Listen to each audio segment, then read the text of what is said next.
মনে হচ্ছে আজ আবারও আমাকে কাঠের খোঁজে দূর-দূরান্ত যেতে হবে।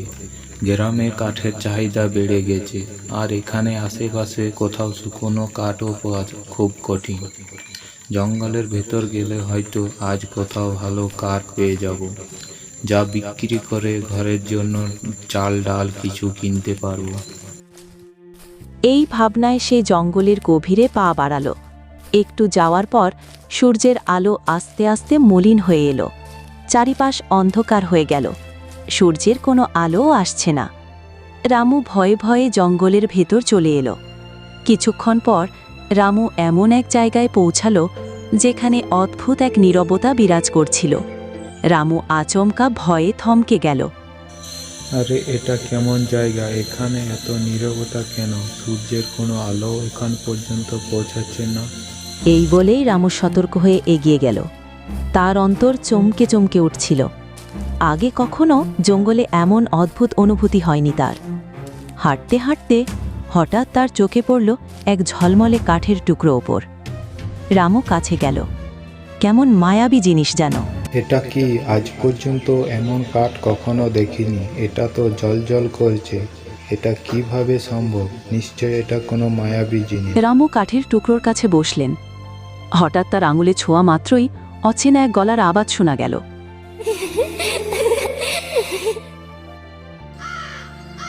সেই আওয়াজ শুনে রামু চমকে হাত পিছনে সরিয়ে নিল। এটা কি ছিল? কাঠ ছোঁয়া মাত্র এ কেমন ভয়ঙ্কর কণ্ঠস্বরের শব্দ শোনা যাচ্ছে। এটা কাঠের কারণে নাকি আমার মনের ভ্রম? রামু হতবাক হয়ে সেই ঝলমলে কাঠের দিকে তাকিয়ে আছে।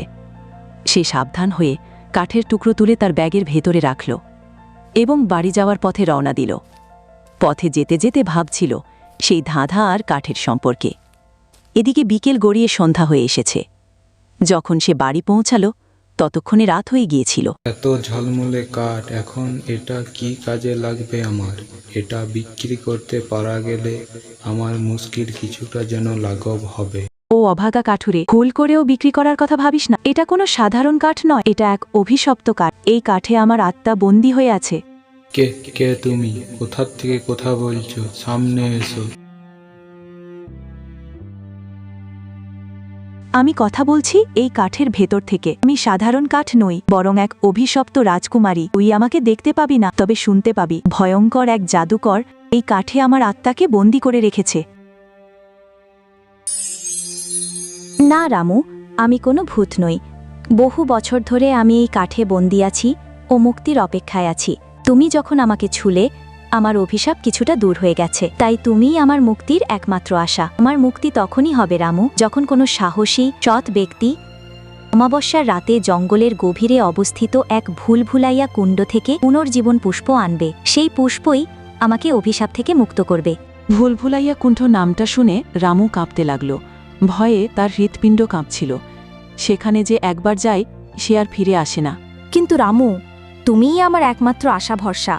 তুমিই যদি না যাও তাহলে সারা জীবন এই কাঠের বাক্সে বন্দী হয়ে থাকতে হবে। রামু, তুমি যদি সফল হও তবে সারা রাজ্য, না সারা পৃথিবী জেনে যাবে তোমার ইতিহাসের কথা, আর আমি তোমার কাছে সারা জীবন ঋণী হয়ে থাকব। ঠিক আছে রাজকুমারী, আমি আপনার সাহায্য করব। আমি ওই ভুলভুলাইয়া কুণ্ড থেকে পুনর্জীবী পুষ্প এনে দেব।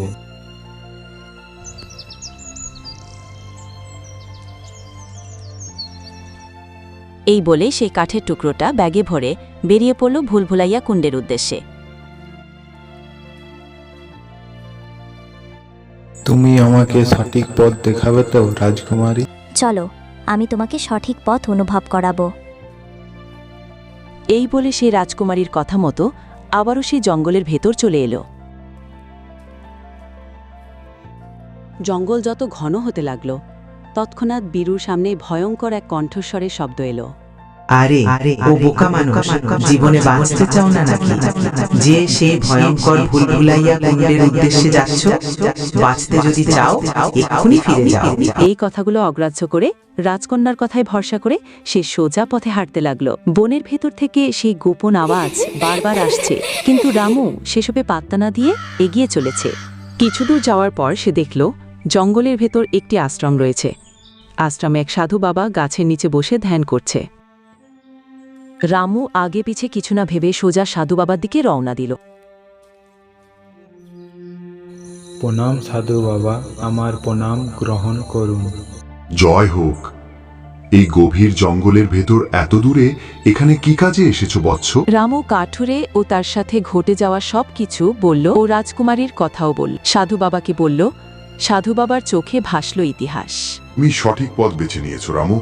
এই শুধু রাজকুমারীর জন্য নয়, এটি তোমার বিকাশের মুহূর্ত। সেদিন রাজকুমারীর সাথে কি হয়েছিল সাধু বাবা? এ এক ভয়ঙ্কর রাতের কথা। সেই দিন রাত্রে এক যোগিনী নামে ভয়ঙ্কর জাদুকর রাজপ্রসাদে আসে এবং সবকিছু তছনছ করে দেয়।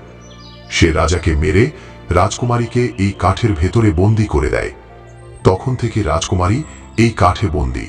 সে বহুদিন ধরে মুক্তির অপেক্ষায় আছে। রামু সাধু বাবাকে প্রণাম জানিয়ে ভুলভুলাইয়া কুণ্ডের উদ্দেশ্যে রওনা হল। সাধু বাবার কথা তার বারবার মনে পড়ছিল। কিন্তু সাবধান রামু, ভুলভুলাইয়া কুণ্ডের রক্ষক এক ভয়ঙ্কর রাক্ষস। সে তোমার বুদ্ধি পরীক্ষা করবে। আরে ও বোকা মানুষ, জীবনে বাঁচতে চাও না নাকি? যে সেই ভয়ঙ্কর ভুলভুলাইয়া কুণ্ডের উদ্দেশ্যে যাচ্ছ, বাঁচতে যদি চাও কিন্তু এক্ষুনি রামু ফিরে যাও। সেসবে পাত্তা না দিয়ে এগিয়ে চলেছে।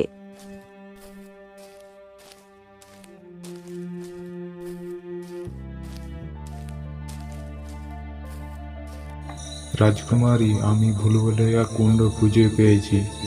ওই দেখো, দূরেই ভুলভুলাইয়া কুণ্ড দেখা যাচ্ছে। ওটাই ভুলভুলাইয়া কুণ্ড।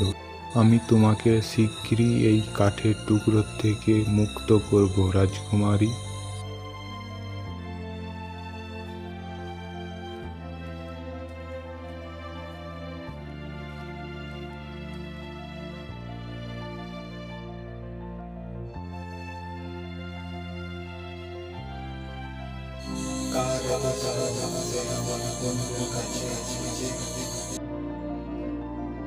আমার নাম রামু। আমি রাজকুমারীর জন্য পুনর্জীবী পুষ্প নিতে এসেছি।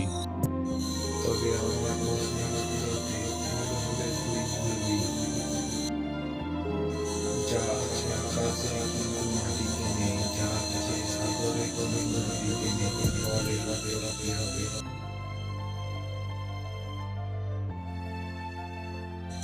হরপ্স।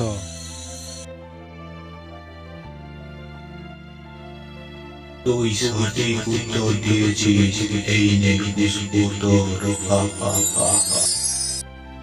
রামু ভুলভুলাইয়া কুণ্ডুর থেকে ফুলটা তুলে কাঠের উপর ছুঁয়ে দেয়।